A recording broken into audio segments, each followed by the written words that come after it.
വാണിമ്മൽ സ്വദേശി അലി സാഹിബിന്റെ മകൻ ആരിഫ് അലിയും വാണിമ്മൽ സ്വദേശി അലി ഹസനാജി സാഹിബിന്റെ മകൾ ഹസ്ന അലി ഹസനും തമ്മിൽ സ്വർണ്ണാഭരണങ്ങൾ മഹർ നിശ്ചയിച്ചു നടക്കുന്ന വിവാഹത്തിൽ പങ്കെടുക്കാനും അവരുടെ സംതൃപ്തമായ സമാധാനമുള്ള ഒരു കുടുംബ ജീവിതത്തിന് അള്ളാഹുവിനോട് പ്രാർത്ഥിക്കാനുമാണ് നമ്മളൊക്കെ ഇവിടെ ഒരുമിച്ച് കൂടിയത്.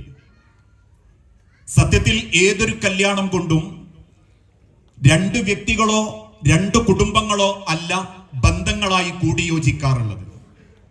നമ്മളൊക്കെ പരസ്പരം കുടുംബങ്ങളാകുന്ന, നാളെ റബ്ബിന്റെ മുൻപിൽ ചോദ്യം ചെയ്യപ്പെടുന്ന ഒരുപാട് ബന്ധങ്ങളിലേക്ക് എത്തിപ്പെടുന്ന അനുഗ്രഹീതമായൊരു ഇബാദത്ത് എന്ന നിലക്കാണ് പ്രവാചകൻ സല്ലല്ലാഹു അലൈഹി വസല്ലമ വൈവാഹിക ജീവിതത്തെ ഈ സമൂഹത്തിന് പരിചയപ്പെടുത്തിയത്. അതുകൊണ്ടാണ് വിശുദ്ധ ഖുർആനിലൂടെ അല്ലാഹു തആല കൽപ്പിച്ചതും യാ അയ്യുഹന്നാസ് ഇന്നാ ഖലഖനാകും മിൻ ദക്കരിൻ വ ഉൻസ വജഅൽനാകും ശുഊബൻ വഖബാഇല ലിതആറഫു ഇന്ന അക്രമക്കും ഇൻദല്ലാഹി അത്ഖാക്കും. ജനങ്ങളെ, നിങ്ങളെ പടച്ച റബ്ബ് വ്യത്യസ്ത ഗോത്രത്തിലും കുടുംബത്തിലും ജനിപ്പിക്കാനുള്ള കാരണം നിങ്ങൾ ആ ഗോത്രത്തിന്റെയും കുടുംബത്തിന്റെയും പവറും പത്രാസും കാണിച്ച് ജീവിക്കാൻ വേണ്ടിയിട്ടല്ല, മറിച്ച് ഇന്ന അക്രമക്കും ഇൻദല്ലാഹി അത്ഖാക്കും, നിങ്ങളിൽ അള്ളാഹു ഏറ്റവും കൂടുതൽ ഇഷ്ടപ്പെടുന്നവർ അള്ളാഹു ഏൽപ്പിച്ചു തരുന്ന ബന്ധങ്ങളെ ഏറ്റവും മനോഹരമായി കൊണ്ടു നടക്കുന്നവരെയാണ്. ഒരിക്കൽ മദീന പള്ളിയിൽ വലിയൊരു ചർച്ച നടന്നുകൊണ്ടിരിക്കുകയാണ്. ആ ചർച്ചയിൽ പങ്കെടുക്കുന്ന എല്ലാ സഹാബാക്കൾക്കും ആഗ്രഹമുണ്ട്, ഞങ്ങളിൽ ആരെയെങ്കിലും ആ ചർച്ചയൊന്ന് ക്രോഡീകരിക്കാൻ അള്ളാന്റെ ഹബീബ് ഇപ്പൊ ഏൽപ്പിക്കും. ആ പ്രതീക്ഷയിൽ മുഴുവൻ സഹാബത്തും കാത്തിരിക്കുമ്പോൾ ആ സദസ്സിന്റെ പിൻഭാഗത്തിരിക്കുന്ന അംർ ബിൻ ആസ് റളിയല്ലാഹു അൻഹുവിനെ പതുക്കെ കൈയാട്ടി അടുത്തേക്ക് വിളിച്ചിട്ട് റസൂൽ സല്ലല്ലാഹു അലൈഹി വസല്ലമ പറഞ്ഞു, അംറേ, ഈ കാര്യം നീയാ ചെയ്യേണ്ടത്. ഇക്കണ്ട സഹാബത്തിന്റെ കൂട്ടത്തിൽ നിന്നും എന്നെയാണ് റസൂൽ തെരഞ്ഞെടുത്തത് എന്ന് കണ്ടപ്പോ അംർ റളിയല്ലാഹു അൻഹുവിന് വലിയ സന്തോഷം. അദ്ദേഹം സന്തോഷത്തോടെ എഴുന്നേറ്റ് നിന്ന് ഉറക്കെ ചോദിച്ചു, പ്രവാചകരെ, താങ്കൾക്ക് ഈ ജനങ്ങളിൽ ആരോടാ ഏറ്റവും ഇഷ്ടം?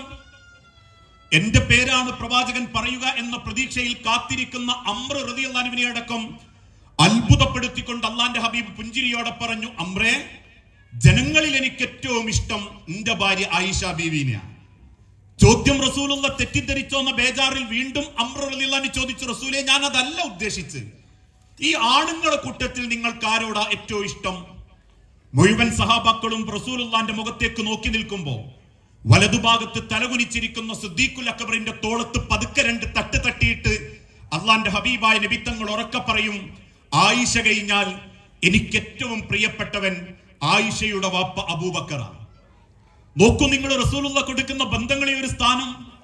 അതേ പ്രവാചകനെയും ഇസ്ലാമിനെയും അംഗീകരിക്കുന്ന നമ്മളിൽപ്പെട്ട ചിലരുടെ സ്വഭാവം എന്താ? ഏട്ടൻ അനിയനെ കണ്ടൂടാ, അനിയൻ ഏട്ടനെ കണ്ടൂടാ, ഏട്ടന്റെ ഒക്കെ അനിയന്റെ ഓളെ കണ്ടൂടാ, അനിയന്റെ ഒക്കെ ഏട്ടന്റെ ഓളെ കണ്ടൂടാ. എത്ര പേര് ആ മുഖത്തോട് മുഖം നോക്കാതെ ജീവിക്കുന്നു, എത്ര പേര് ആ മനസ്സിന്റെ പകയും ഈഗോയും കൊണ്ടടക്കുന്നു, എത്ര ആളുകൾ ആ പൊരുത്തം കിട്ടാതെയും പൊരുത്തം വാങ്ങാതെയും പടച്ചോന്റെ മണ്ണിന്റെ അടി കിടക്കണ്. നെറ്റിത്തടത്തിലെ നിസ്കാരത്താമ്പം ഉടുക്കുന്ന പർദ്ദയും ഓതിത്തീർത്ത ഖുർആനും ചെയ്ത ഹജ്ജും പടച്ച തമ്പുരാൻ നിങ്ങൾക്ക് നൽകണമെങ്കിൽ ലാ യദ്ഖുലുൽ ജന്ന ഖാത്തിഉ റഹിമിൻ, കുടുംബ ബന്ധം മുറിക്കാത്തവർക്ക് അല്ലാഹു സ്വർഗ്ഗം സ്ഥാനം കൊടുത്തിട്ടുള്ളൂ. അതുകൊണ്ടാ ജീവിച്ചിരിക്കുന്ന കാലത്താണ് ബന്ധങ്ങൾ ചേർക്കേണ്ടത്. ഈ റബീഉൽ അവ്വൽ മാസത്തിൽ പോലും നമ്മൾ ചിന്തിക്കേണ്ട ഒരു വാക്കുണ്ട്. മരണപ്പെടുന്നതിന്റെ 2 ദിവസങ്ങൾക്ക് മുൻപ് അള്ളാന്റെ ഹബീബായ നബി തങ്ങൾ സഹാബത്തിനോട് ഒരു ആഗ്രഹം പറഞ്ഞു, നിങ്ങൾ എന്നെ ഒന്ന് മദീനത്തെ പള്ളിയിലേക്ക് എടുത്തോണ്ട് പോണം. തണുത്തുറഞ്ഞു പോയി ചൂടിന്റെ കാഠിന്യം കൊണ്ട് തളർന്നു പോയ റസൂലുള്ളാഹി സല്ലല്ലാഹു അലൈഹി വസല്ലമയെ 2 സഹാബാക്കൾ തോളിലെടുത്ത് മദീന പള്ളിയിലേക്ക് എത്തിച്ചു. മദീന മിമ്പറിന്റെ 1ാമത്തെ പടിയിലിരുന്ന് തന്റെ മുൻപിലിരിക്കുന്ന ആയിരക്കണക്കിന് സഹാബത്തിന് തന്റെ പെരടിയുടെ വെളുത്ത ഭാഗം കാണിച്ചു കൊടുത്ത് അഷ്റഫുൽ ഹൽക്കായ നബി തങ്ങൾ അവസാനം പറഞ്ഞ വാക്കെന്താണെന്നറിയോ?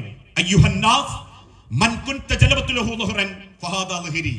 നിങ്ങൾക്കാർക്കെങ്കിലും ഈ മുഹമ്മദിന്റെ നാവ് കൊണ്ടോ പെരുമാറ്റം കൊണ്ടോ മനസ്സ് വേദനിക്കുകയോ സങ്കടം തോന്നുകയോ ചെയ്തിട്ടുണ്ടെങ്കിൽ, അതൊരു കറയായി മനസ്സിലുണ്ടെങ്കിൽ, ഫഹാദാ ലഹരി, എന്റെ മുതുകിത, തല്ലേണ്ടവർക്ക് എന്റെ പെരടി നോക്കി തല്ലാം, എനിക്ക് നിങ്ങളത് പൊരുത്തപ്പെട്ട് തരണമേ എന്ന് ആയുസ്സുള്ളപ്പം ക്ഷമാപണം നടത്തി വഫാത്തായി പോയ ഒരു റസൂലിന്റെ അനുയായികൾക്ക് മരിക്കുന്നവരെ കുടുംബം നന്നാക്കാനും തമ്മപ്പണക്ക് തീർക്കാനും പറ്റുന്നില്ലേ? പിന്നാരെ കാണിക്കാൻ ആ മനുഷ്യരെ 5 വക്ത് നിസ്കാരവും നോമ്പൊക്കെ.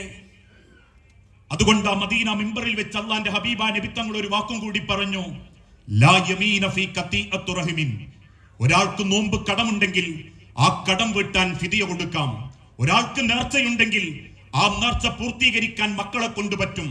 മരിച്ചൊരു വ്യക്തിയുടെ കുടുംബ ബന്ധം മുറിച്ചിട്ടാണ് അയാൾ മരിച്ചതെങ്കിൽ, ആളുകളുടെ മനസ്സിൽ വെറുപ്പുണ്ടാക്കിയിട്ടാണ് അയാൾ മരിച്ചതെങ്കിൽ, ലാ യമീന ഫീ ഖതീഅത്തു റഹിമിൻ. മരിച്ചുപോയ കുടുംബ ബന്ധം മുറിച്ചവർക്ക് ഇസ്ലാമിൽ ഒരു ഫിദിയയില്ല. അത് മരിച്ച വാപ്പാന്റെ തലക്കും ഭാഗത്തുനിന്ന് മക്കൾ ഒരു മൈക്കുമ്പോ കിട്ടുമ്പോ എന്റെ ഉപ്പാന്റെ കബർ വിശാലാഭാങ്ങൾ പൊരുത്തപ്പെട്ടു കൊടുക്കണമെന്ന് ചോദിപ്പിക്കുന്ന മര്യാദ പോലും അള്ളാന്റെ ഹബീബ നബി തങ്ങളുടെ ചരിത്രത്തിലില്ല. ആയുസ്സുള്ളപ്പ പൊറുക്കണം, ആയുസ്സുള്ളപ്പ സലാം പറയണം, ആയുസ്സുള്ളപ്പ കൈപിടിക്കണം.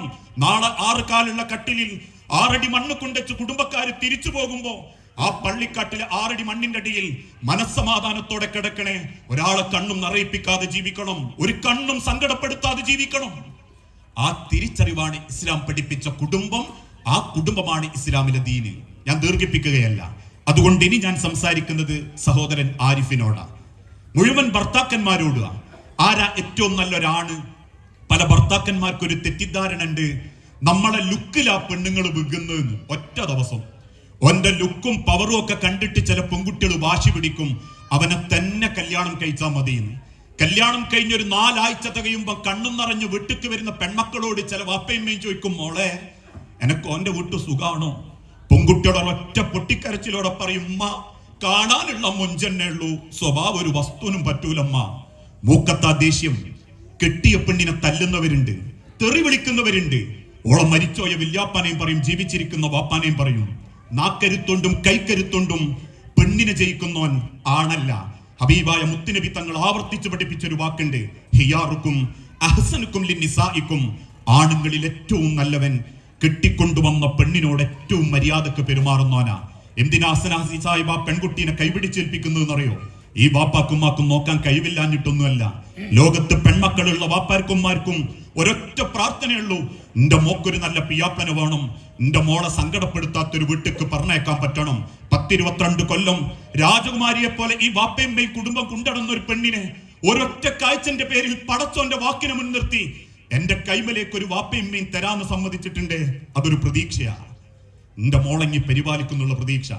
അങ്ങനെ ഒരു പെൺകുട്ടീനെ കൂട്ടിക്കൊണ്ടുവന്ന് സ്വന്തം പുരയിലിട്ട് സങ്കടപ്പെടുത്തിയ, തല്ലിയ, ചാരത്ത് കിടന്നുറങ്ങുന്ന പെണ്ണ് നിന്നെ ഓർത്ത് മനസ്സ് നൊമ്പരപ്പെട്ട് പെടയ്ക്കുന്ന മനസ്സുമായിട്ട് കിടന്നുറങ്ങുന്നെങ്കിൽ പിന്നെ എനക്ക് കുറെ മൊഞ്ചുണ്ടായിട്ട് എന്താ? ഈ നാട്ടിൽ ഏത് പെണ്ണുങ്ങളെ മനസ്സിൽ രോമാഞ്ചം ഉണ്ടാക്കിയിട്ട് എന്താ കാര്യം? ഏതാണുങ്ങൾ എന്നെ ബഹുമാനിച്ചിട്ട് എന്താ കാര്യം? ആണുങ്ങളിൽ ഏറ്റവും നല്ലവൻ കെട്ടിക്കൊണ്ടുവന്ന പെണ്ണിനോട് ഏറ്റവും മര്യാദക്ക് പെരുമാറുന്നവനാ. അങ്ങനെ ഒരു നല്ല തുണയാവാൻ സഹോദരൻ ആരിഫ് അലിക്ക് അള്ളാഹു തൗഫീക്ക് നൽകട്ടെ. കൂടെ സഹോദരി ഹസ്നയോടും മുഴുവൻ പെങ്ങന്മാരോടും ഉമ്മാരോടും, ആരമ്മാരെ നല്ല പെണ്ണ്. വിവരമില്ലാത്ത ഇന്നത്തെ ചില ആണുങ്ങളും പെണ്ണുങ്ങളും സ്ത്രീകളെ അളക്കുന്നത് ഉടുത്ത വസ്ത്രത്തിന്റെ പവർ കണ്ടിട്ടും ധരിച്ച ആഭരണത്തിന്റെ ഭംഗി കണ്ടിട്ടും പിന്നെ പൊട്ടിട്ട് വെളുപ്പിച്ച മുഖവും ചോപ്പിച്ച ചുണ്ടും കണ്ടിട്ടാ. അത് കണ്ടിട്ടാ ഒരുത്തൻ നിങ്ങളെ നോക്കുന്നതെങ്കിലോ പൊട്ടനാ. പെണ്ണിന്റെ മൊഞ്ചോള മനസ്സിനാ, അതോളെ ഭർത്താവിന് അവകാശപ്പെട്ടതാ. ഇപ്പോഴും നിങ്ങൾക്ക് കിട്ടുന്ന ഒരു ധൈര്യം ഉണ്ടല്ലോ, അത് നിങ്ങൾ ആണുങ്ങൾ ജീവിച്ചിരിപ്പുള്ളതുകൊണ്ടാ. നിങ്ങൾ ഇപ്പോഴും കഴിക്കുന്നതാരുതാന്നറിയോ? ഒരാണവന്റെ എല്ലു വെള്ളമാക്കി സമ്പാദിച്ചതാ. നിങ്ങളിപ്പം ധരിക്കുന്നത് പോലും കുടുംബത്തിന്റെ ഭാരമേറ്റെടുത്ത അന്ന് മുതൽ മക്കൾക്കും കുടുംബത്തിനും ചെലവാക്കുന്നതിന്റെ ഒരു കണക്കും എഴുതി വെക്കാതെ പകലന്തിയോളം ഉറുമ്പ് കൂട്ടങ്ങൾ ആ ധാന്യം ശേഖരിക്കുന്നത് പോലെ വെയിലും മഴയും സഹിക്കുന്ന ഒരാണിന്റെ നെഞ്ചു വിരിച്ച സമാധാനത്തിലാ നിങ്ങൾ ജീവിക്കുന്നത്. ആ ചാരത്ത് കിടന്നുറങ്ങുന്ന ആണിന്റെ മനസ്സറിയാൻ പറ്റിയിട്ടില്ലേ? അയാളെ വേദന ഒരു നോട്ടം കൊണ്ട് ഇല്ലാതാക്കാൻ പറ്റിയിട്ടില്ലേ? പിന്നെ എന്തു മൊഞ്ച്? പിന്നെ ഏതാണുങ്ങൾ നിങ്ങളെ നോക്കി ആഗ്രഹിച്ചിട്ട് എന്താ കാര്യം? ഒരൊറ്റ വാക്കും കൂടി പറഞ്ഞ് ഞാൻ എന്റെ വാക്ക് അവസാനിപ്പിക്കും. ഹബീബായ നബി തങ്ങള് മരണപ്പെടുന്നതിന്റെ കുറച്ച് ദിവസങ്ങൾക്ക് മുൻപ് ആയിഷ ബീവിന്റെ കൂടെ രാത്രി കടന്നു. നട്ടപ്പാതിനത്ത് ഞെട്ടി എഴുന്നേറ്റ് ആയിഷ റളിയല്ലാഹു തആല അൻഹ വിരിപ്പിൽ ഇങ്ങനെ തടവി നോക്കുമ്പം അള്ളാന്റെ ഹബീബിനെ കാണുന്നില്ല. വെറുപ്പോടെ വീട്ടിന്റെ പുറത്തേക്ക് ഇറങ്ങി വാതിൽ തുറന്ന് വീട്ടിന്റെ മുറ്റത്തേക്ക് കാല് വെച്ച ആയിഷ റളിയല്ലാഹു തആല അൻഹ അമ്പരപ്പോടെ കണ്ടത് ആ വീട്ടിന്റെ മുറ്റത്ത് മണലിൽ മുട്ടുകുത്തിയിരുന്ന് വാ പൊത്തിപ്പിടിച്ച് ശബ്ദം വരാതെ റസൂൽ സല്ലല്ലാഹു അലൈഹി വസല്ലമ പൊട്ടിക്കരയാ. ഹബീബായ നബി തങ്ങളെ തോളത്ത് കൈവച്ചിട്ട് ആയിഷ ബീവി ചോദിച്ചു, റസൂലേ എന്തുപറ്റി? ഞാനൊരു സ്വപ്നം കണ്ട ആയിഷ. കേട്ട സെക്കൻഡിൽ ആയിഷ ബീവി തിരിച്ചു വെച്ചു, ഖദീജാനെ ആയിരിക്കൂലേ നബിയെ? അതെ ആയിഷ. ഉടനെ ആയിഷ ബീവി വെറുപ്പോടെ ഒരു സങ്കടത്തോടെ പറഞ്ഞു, റസൂലേ നിങ്ങൾ എന്തിനാ ഖദീജാൻ ഇപ്പോഴും ഓർക്കുന്നത്? ഖദീജയേക്കാൾ ചെറുപ്പമുള്ള, അതിനേക്കാൾ മോണക്ക് തെളിവയുള്ള നല്ല ആളുകളെ അല്ല തന്നിട്ടില്ലേ റസൂലേ? പിന്നെ ആ കിളവീനങ്ങൾ ഇങ്ങനെ ഓർത്ത് കരയണോ? അന്ന് വരെ ആയിഷ ബീവിന്റെ നേരെ ദേഷ്യപ്പെടാത്ത അള്ളാന്റെ ഹബീബ് തിരിഞ്ഞു നിന്ന് വിരൽ ചൂണ്ടിയിട്ട് പറഞ്ഞു, ആയിഷ, എനക്കിന്റെ ഖദീജയെ അറിയാഞ്ഞിട്ടാ. ഇന്നെനിക്ക് സ്നേഹിക്കാൻ സഹാബത്തുണ്ട്, കഴിക്കാൻ ഭക്ഷണമുണ്ട്, താമസിക്കാൻ വീടുണ്ട്. ഇതൊന്നുമില്ലാത്തൊരു മുഹമ്മദിനെ നീ ഒന്ന് ചിന്തിച്ചു നോക്ക ആയിഷ. ജനിക്കുന്നതിന്റെ മുൻപേ വാപ്പ മരിച്ചൊരു അനാഥൻ, 6-ാമത്തെ വയസ്സിൽ ഉമ്മ മരിച്ചു പോയൊരു അനാഥൻ, ആടുകളെ മേച്ചും ഒട്ടകങ്ങളെ മേച്ചും പാല് കറന്നും സേവനം നടത്തി ജീവിച്ചിരുന്ന ഒരു അനാഥൻ. 25-ാമത്തെ വയസ്സിൽ ആ അനാഥനെ നെഞ്ചോട് ചേർത്ത് പിടിച്ചവളാണ് എന്റെ ഖദീജ. 40-ാമത്തെ വയസ്സിൽ നുബുവത്ത് കിട്ടി. നാട്ടുകാർ കുറ്റപ്പെടുത്തി കരിങ്കല്ല് കൊണ്ട് എറിഞ്ഞോടിച്ചപ്പോഴും ഓടിക്കതച്ചു വന്ന് എന്റെ മാറത്തെ കണഞ്ഞു പിടിച്ച് എനിക്ക് വില തന്ന എന്റെ കൂടെ ചേർന്ന എന്റെ ഖദീജ. ആ ഖദീജക്ക് പകരം ആകാശം പടച്ചോൻ തരാന്ന് പറഞ്ഞാലും എന്റെ ഖദീജാനെ തിരിച്ചു തരാനേ ഞാൻ അള്ളാനോട് ചോദിക്കൂ. ഇതൊരു പെണ്ണിന്റെ വിലയാ. അവളെ സ്വഭാവം കൊണ്ടും പെരുമാറ്റം കൊണ്ടും കെട്ടിയ ആണിന്റെ മനസ്സിലുണ്ടാക്കുന്ന മരിച്ചാലും ആഴാത്ത ഓർമ്മ. അത് നേടാൻ സഹോദരി ഹസ്നക്ക് സാധിക്കുമ്പോഴാണ് ആരിഫിന് ഏറ്റവും നല്ല മുതലും ഏറ്റവും വലിയ സൗഭാഗ്യം കിട്ടുന്നത്. സഹോദരി ഹസ്നക്ക് അങ്ങനെ ഒരു തുണയാവാൻ അള്ളാഹു തൗഫീക്ക് നൽകട്ടെ. ഇത്രയുള്ളൂ ഇസ്ലാമിലെ വിവാഹം. ഈ വിവാഹത്തിനെ പലരും പല കോലത്തിലും കാട്ടിക്കൂട്ടിക്കൊണ്ടിരിക്കുന്നത്. ഒരു കല്യാണത്തിൽ പങ്കെടുക്കുന്ന നമ്മൾ ചെയ്യേണ്ടത് എന്താണെന്നറിയോ? ആർക്കും വലിയ ധാരണയൊന്നുമില്ല. ആരാന്റെ കുടുംബത്തിൽ എന്ത് കണ്ടോ അത് നമ്മുടെ കല്യാണപ്പൊരയിലും വേണം. അങ്ങനെ വന്നതാ ബ്രൈറ്റ് ടു മീ, അങ്ങനെ വന്നതാ ഗ്രൂമിങ്, അങ്ങനെ വന്നതാ സേവ് ദി ഡേറ്റ് ഒക്കെ.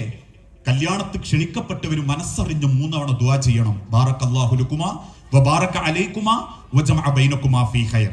ശേഷം ഇവർ ഭക്ഷണം ഒരുക്കിയിട്ടുണ്ടെങ്കിൽ ആ ഭക്ഷണം കഴിച്ചിട്ട് പറയണം, അല്ലാഹുമ്മ ഇഗ്ഫിർ ലഹും വറഹംഹും വബാരിക് ഫീമാ റസഖ്തഹും. ഞങ്ങൾക്ക് ഈ സന്തോഷത്തിൽ ഒരു പിടി ഭക്ഷണം തന്നതിന്റെ കൂലി ആരിഫിനും ഹസ്നക്കും സ്വർഗത്തിലെത്തുന്നവരെ കാവലാക്കി കൊടുക്കണേന്നാ. ഈ ദുആ ഒന്നും ആർക്കും വേണ്ട. എല്ലാവർക്കും കുറെ പടകം പൊട്ടിക്കണം, പാട്ട് വെച്ച് തുള്ളണം, JCB കൊണ്ടുവരണം, ഒട്ടകപ്പുറത്ത് കയറ്റണം, ആനപ്പുറത്ത് എഴുന്നള്ളിക്കണം, ശവപ്പെട്ടി കൊണ്ടുവരണം. ഇങ്ങനെ ആയപ്പോഴാ പടച്ചോൻ പോലും നമ്മളെ വിടാതെ പിടികൂടി തുടങ്ങി. ഈ പറഞ്ഞതിന്റെ അർത്ഥം കല്യാണം ശോകാക്കണം എന്നല്ല. കുട്ടികൾ കളിക്കട്ടെ, പാട്ട് പാടട്ടെ, തുള്ളട്ടെ, ആഘോഷിക്കട്ടെ. തെറ്റെന്ന് പറയുന്നത് 25,000 പൊട്ടിത്തീരുമ്പോ 162 മക്കളാ ഫലസ്തീനിൽ പട്ടിണി കിടന്ന് ഇന്നേക്ക് മരിച്ച്. വിസർജിക്കുന്ന ഒട്ടകത്തിന്റെ ചാണകത്തിന് ക്യൂ നിൽക്കുന്ന പട്ടിണി സുഡാനികളുണ്ട്. നടുക്കടലിൽ ഉപ്പുവെള്ളവും പച്ചമീനും കുടിച്ച് ജീവിക്കുന്ന റോഹിംഗ്യൻ മുസ്ലിമീങ്ങളുണ്ട്. പൈസന്റെ വില അറിയണോ? ഏതെങ്കിലും ഒരു മെഡിക്കൽ കോളേജിന്റെ വരാന്തേ ചെന്നാ മതി. ഒരു നേരത്തെ ഭക്ഷണത്തിന് 4:45 അലാറം വെച്ച് എഴുന്നേറ്റ് അതിന്റെ താഴെയുള്ള CH സെന്ററിന്റെ മുൻപിൽ ക്യൂ നിൽക്കുന്നു. എന്റെ നെഞ്ചിൻ്റെ ഉള്ളിലെ പെടപ്പറിഞ്ഞ കളയൂല മനുഷ്യരെ ₹1, കളയാൻ തോന്നൂല ₹1. ആ തിരിച്ചറിവാണ് ഇസ്ലാം, ആ ബോധമാണ് ദീന്. അല്ലാണ്ട് ഇന്ന് ചില ലിബറലുകൾ പറയുന്ന അതിന് മത അത്ര പ്രശ്നക്കാരനൊന്നുമല്ല. അതിന്റെ ശരിയായ സ്രോതസ് ഒന്ന് പഠിക്കുകയും മനസ്സിലാക്കുകയും ചെയ്താൽ ആ തിരിച്ചറിവിനാകട്ടെ എന്റെ ഒരു 20 മിനിറ്റ് എന്ന് ഓർമ്മപ്പെടുത്തി. ഇന്നിവിടെ നടക്കുന്ന ഒരു വിവാഹം റബ്ബിന്റെ അരികിലുള്ള ഏറ്റവും നല്ല ഇണകളിൽ അള്ളാഹു സ്വീകരിക്കുകയും കൺകുളിർമയുള്ള മക്കളെ കൊണ്ട് അള്ളാഹു ഈ കുടുംബത്തെ അനുഗ്രഹിക്കുകയും ചെയ്യുമാറാകട്ടെ. അള്ളാഹുവേ, മക്കളില്ലാതെ ഒരുപാട് കുടുംബങ്ങൾ ഇന്ന് പരീക്ഷിക്കപ്പെടുന്നുണ്ട് നാഥ. മക്കളെന്ന് അനുഗ്രഹം നൽകി ഓരോ കുടുംബങ്ങളോടും നീ കാരുണ്യം കാണിക്കണമേ. ദാമ്പത്യ കുടുംബ ജീവിതത്തിൽ മനസ്സ് സങ്കടപ്പെട്ട് ജീവിക്കുന്ന ഒരുപാട് ബന്ധങ്ങളുണ്ട്. പരസ്പരം സ്നേഹിച്ചും അള്ളാഹുവിനെ ഭയപ്പെട്ടും ജീവിക്കുന്ന ഒരു നല്ല കുടുംബ ജീവിതം നയിക്കാൻ ഓരോരുത്തർക്കും നീ തൗഫീക്ക് നൽകണമേ. അല്ലാഹു മഗ്ഫിർ ലിൽ മുഅ്മിനീന വൽ മുഅ്മിനാത്ത് അൽ മുസ്ലിമീന വൽ മുസ്ലിമാത്ത് അൽഅഹ്യാഹു മിൻഹും വൽ അംവാത്ത് ഇന്നക മുജീബു ദഅവാതി യാ ഖാദിയൽ ഹാജാത്ത്. അല്ലാഹുമ്മ അഇസ്സൽ ഇസ്ലാമ വൽ മുസ്ലിമീൻ വദില്ല ശിർക വൽ മുശ്രികീൻ. അല്ലാഹുമ്മ അജിർനാ മിനൻ നാർ, അല്ലാഹുമ്മ അജിർനാ മിനൻ നാർ, അല്ലാഹുമ്മ അജിർനാ മിനൻ നാർ. റബ്ബനാ ആതിനാ ഫിദ്ദുനിയ ഹസന വഫിൽ ആഖിറതി ഹസനത വഖിനാ അദാബന്നാർ. അസ്സലാമു അലൈക്കും വറഹ്മത്തുള്ളാഹി വബറകാതുഹു.